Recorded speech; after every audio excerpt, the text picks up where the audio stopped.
Breaking news पे बड़ी खबर आपको बता दें। एक तरफ जहां रोहिणी आचार्य के ट्वीट के बाद हड़कंप मच गया है, तो वहीं दूसरी तरफ आरजेडी के बागी नेताओं ने अब रोहिणी आचार्य का समर्थन करना शुरू कर दिया है, जिसमें एक नाम रितु जायसवाल का भी है।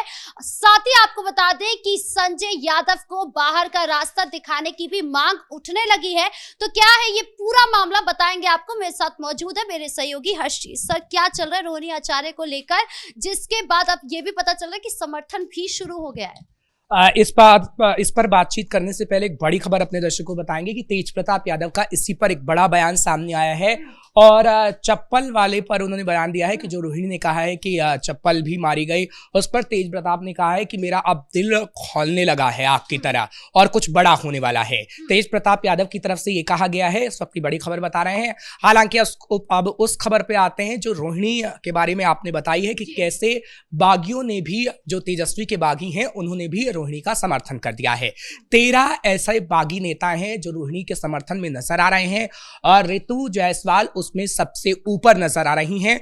रितु जायसवाल ने दिखाया कि किस तरीके से, क्योंकि परिहार में उन्हें टिकट नहीं दिया गया था, जब रितु जायसवाल ने बड़े आरोप तेजस्वी पर लगाए थे कि आप उन्हीं को टिकट देने का काम कर रहे हैं जिनके जेब में पैसा है। लेकिन अब खुले तौर पर उन्होंने संजय यादव का नाम लिया है और उन्होंने कहा है कि जो रोहिणी का हाल हुआ है वो संजय यादव की वजह से ही हुआ है और जो उन उम्मीदवारों को टिकट नहीं दी गई जो जमीनी कार्यकर्ता थे, संजय यादव की तरफ से ही हुआ और संजय यादव को अब बाहर निकाल कर फेंक देना चाहिए, नहीं तो तेजस्वी को ऐसा श्राप लगने वाला है कि तेजस्वी कभी भी सीएम तो नहीं बनने वाले हैं। ये रितु जायसवाल का बयान सामने आया है। हालांकि कुर्ता फाड़ने वाले नेता से लेकर राबड़ी देवी का आवास घेरने तक वालों ने ये कह दिया है कि संजय यादव ही वो हैं जिन्होंने ऐसा कृत्य किया है। अच्छा, तेज प्रताप का भी लगातार बयान आ रहा है। वो चप्पल वाली हरकत को लेकर बार बार यही कह रहे हैं कि कल जो रोहिणी आचार्य के साथ हुआ ये होना गलत था, ये असहनीय है और इस पर जरूर एक्शन लिया जाएगा। यानी अब वो कुछ बड़ा करने वाले। क्या कर सकते हैं तेज प्रताप? देखिए, सबसे पहले दो जय चंदों का यहाँ पर जिक्र हो रहा है, एक रमीज नेमत और एक संजय यादव। संजय यादव की चर्चा तो हर जगह हो रही है, हर मीडिया में हो रही है, लेकिन रमीज नेमत का नाम कम ही सामने आ रहा है। लेकिन समझना होगा कि सबसे बड़ा जयचंद रमीज नेमत भी है, जो कि संजय यादव के साथ मिलकर ही काम कर रहा था। रमीज नेमत उत्तर प्रदेश से आता है और जब तेजस्वी यादव क्रिकेट खेलते थे तो उसके साथ, तेजस्वी के साथ ही रहा करता था और वो पूरा सोशल मीडिया हैंडल चलाने का काम करता था। उसकी जो चाहत थी वो सांसद बनने की चाहत थी और उसकी चाहत कौन पूरी कर सकता था? तेजस्वी यादव ही।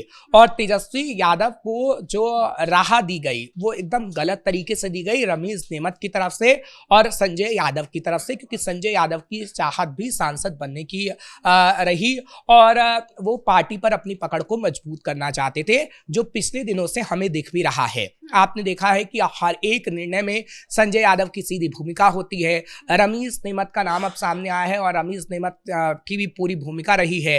तो रमीज नेमत और संजय यादव ने मिलकर पूरी पार्टी को बर्बाद करने का काम किया है। अब देखिए कि क्या होता है, क्योंकि ये कहा जा रहा है कल जो मीटिंग होगी, मीटिंग इसलिए खास तौर पर रखी गई है, वो ये नहीं बताया जाएगा कि हार के क्या कारण है।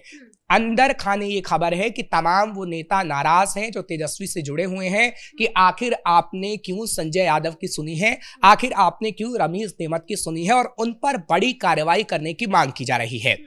लेकिन सवाल यही है कि क्या उन पर बड़ी कार्रवाई होगी? क्या संजय यादव को बाहर का रास्ता दिखाया जाएगा? क्योंकि देखिए 2020 की अगर बात करते हैं, 2025 की अगर बात करते हैं, तो इन दोनों वक्त में संजय यादव की बड़ी भूमिका रही आरजेडी को हराने की।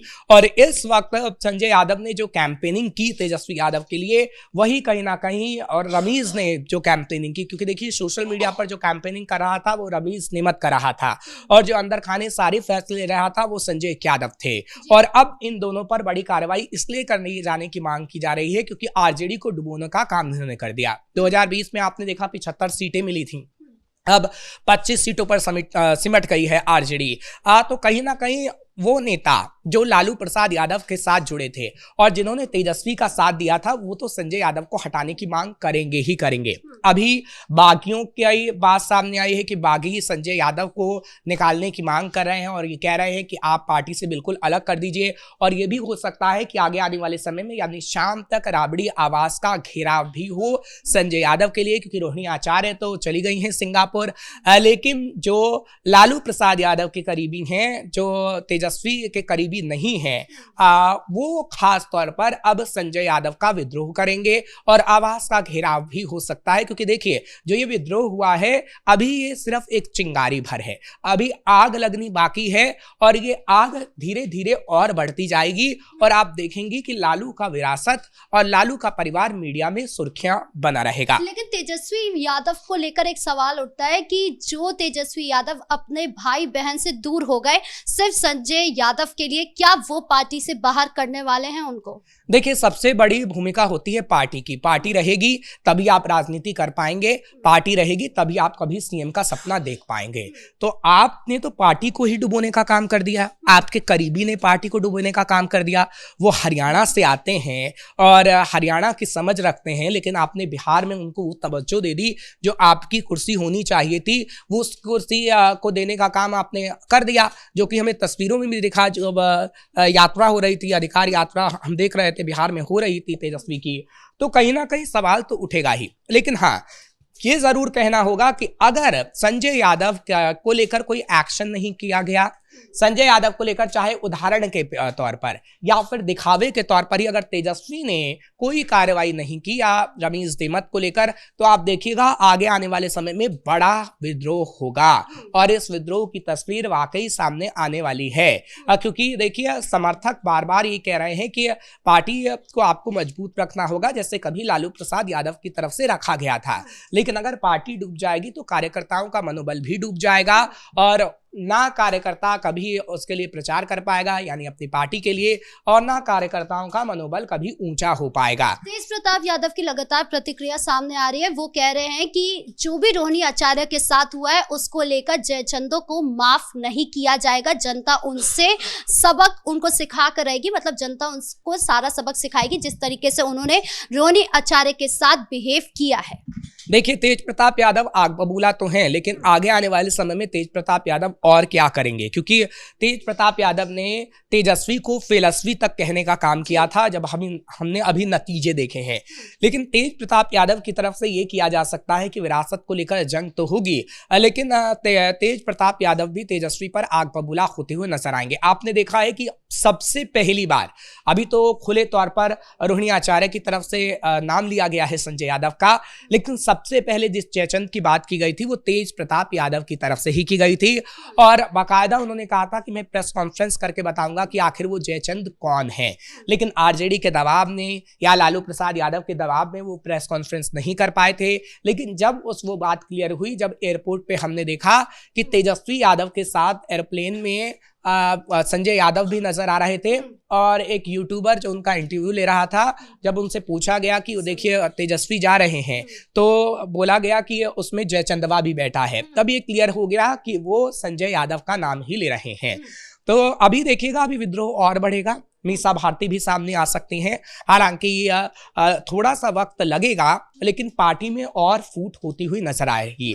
लेकिन इसे लालू प्रसाद यादव कैसे संभालते हैं वो देखने वाली बात होगी, क्योंकि लालू प्रसाद यादव ने बड़े संघर्ष के साथ इस पार्टी को बनाया है, अभी भी वो अध्यक्ष पद पर विराजमान है। तो उन्हें फैसला लेना होगा कि वो तेजस्वी को आगे आने वाले समय के लिए ही विरासत को सौंप रहे हैं या फिर इस विरासत को कोई और संभालेगा, क्योंकि तेजस्वी को जो कार्यभार सौंपा गया था लालू प्रसाद यादव की तरफ से, वो संभालने में तेजस्वी पूरी तरीके से नाकाम साबित हुए। लेकिन आप जो कह रहे हैं कि लालू प्रसाद यादव अब स्थिति को संभालेंगे, लेकिन वो तो अभी इस स्थिति में है ही नहीं। उनको लेकर, उनके स्वास्थ्य को लेकर काफी ज्यादा सवाल उठता है कि अब वो आगे क्या करेंगे। देखिए, सबसे बड़ा सवाल ये है कि लालू प्रसाद यादव को कोई बड़ा फैसला लेना होगा। आपका स्वास्थ्य ठीक नहीं है वो अलग बात है, लेकिन आपने जैसे तेज प्रताप यादव को पार्टी से निकालने का काम किया था, निष्कासित करने का काम कि हम जो मर्यादित हैं, मर्यादा में रहकर ये काम कर रहे हैं, तो आपको कहीं ना कहीं पार्टी को लेकर भी एक ट्वीट करना होगा फैसला लेकर, और उसी पर सभी की निगाहें इस वक्त टिकी हुई हैं, क्योंकि तेजस्वी यादव की इस वक्त खामोशी ही एक बड़ा सवाल है, क्योंकि तेजस्वी यादव अब तक मीडिया के सामने नहीं आए हैं। हालांकि कल एक मीटिंग जरूर है, उसके बाद क्या तेजस्वी मीडिया के सामने आते हैं, क्या वो रोहिणी आचार्य पर कोई जवाब देते हैं, क्योंकि तेज प्रताप यादव पे भी वो जवाब नहीं दे पा रहे थे जब तेज प्रताप यादव को निष्कासित किया गया था। रोहिणी आचार्य पर कोई भी बयान देंगे तो वो बड़ा बयान होगा, क्योंकि चप्पल मारने वाली बात कोई छोटी मोटी बात नहीं है जो रोहिणी आचार्य की तरफ से की गई है। ऐसे में तेजस्वी क्या सीधा साधा जवाब देते हैं या फिर तेजस्वी के लिए और बड़ी मुश्किल खड़ी होती है, क्योंकि देखिए अभी बागियों ने और उनकी खुद की बहन और भाइयों ने बड़ी मुश्किल खड़ी कर रखी है। तेजस्वी इसको कैसे संभालते हैं, कैसे मीडिया के सवालों का जवाब देते हैं, ये तो वक्त ही बता पाएगा। लेकिन सवाल पर एक महिला सम्मान को लेकर भी क्वेश्चन उठेगा, क्योंकि उन्होंने पीएम मोदी की मां को भी गाली दी थी, उसके बाद उनकी खुद की बहन के साथ इस तरीके की हरकत हुई है, तो महिला वोटर्स तो जरूर नाराज हो। परिवार में महिलाओं का सम्मान कभी हुआ ही नहीं है। आपने देखा है कि ऐश्वर्या को लेकर किस तरीके की बातें सामने आई हैं, जब भी एक बड़ा मुद्दा बनाया गया था कि लालू परिवार में महिलाओं की इज्जत नहीं होती, और वो रोते बिलखते किस तरीके से बोल रही थी कि मेरी मार पिटाई तक हुई है, और एक बड़ा मुद्दा बना था। तो इस बात को तो आप रहने दीजिए कि कभी लालू परिवार में महिलाओं की इज्जत हुई होगी, और वो अब सीधे तौर पर दिखता है कि कैसे एक व्यक्ति के चक्कर में आपने अपनी ही बहन को चप्पल से पीटा, आपने कैसे अपने ही भाई का मजाक उड़ाया, अपने ही भाई को आपने रुला दिया, क्योंकि एयरपोर्ट पर जो तेज प्रताप यादव की तस्वीर थी वो आंखों में आंसू लिए थे, और वो तस्वीर साफ नजर आ रही थी जब तेजस्वी का अहंकार बोल रहा था और हंसते हुए नजर आ रहे थे। तो देखिए अहंकार तो आपका कभी ना कभी टूटता है, जो इतिहास के पन्ने कहते हैं, महाभारत रामायण तक में लिखा है। और इस वक्त में अहंकार आपका कैसे नहीं टूटेगा, जब अभी तो आप एक विधायक के तौर पर जरूर हैं, लेकिन आपका अहंकार टूटना तय था, जो टूटा है, और आगे आने वाले समय में अभी और भी टूटेगा। जी, इस मुद्दे पर ज्यादा जानकारियों के लिए आपका बहुत बहुत धन्यवाद। तो कुल मिलाकर जिस तरीके से रोहिणी आचार्य के साथ बिहेव किया गया है, उसको लेकर तेज प्रताप यादव का भी बयान सामने आ गया है। उन्होंने साफ तौर पर कहा है कि ये बर्दाश्त नहीं किया जाएगा, ये असहनीय है, और इस पर जल्द ही कोई ना कोई एक्शन लिया जाएगा। वहीं दूसरी तरफ संजय यादव को भी बाहर का रास्ता दिखाने की तैयारी की जा रही है। अब ये कब तक होता है, ये देखने वाली बात होगी। ब्रेकिंग न्यूज पे इतना ही। कैमरा पर्सन राजकुमार के साथ मैं राधिका राज।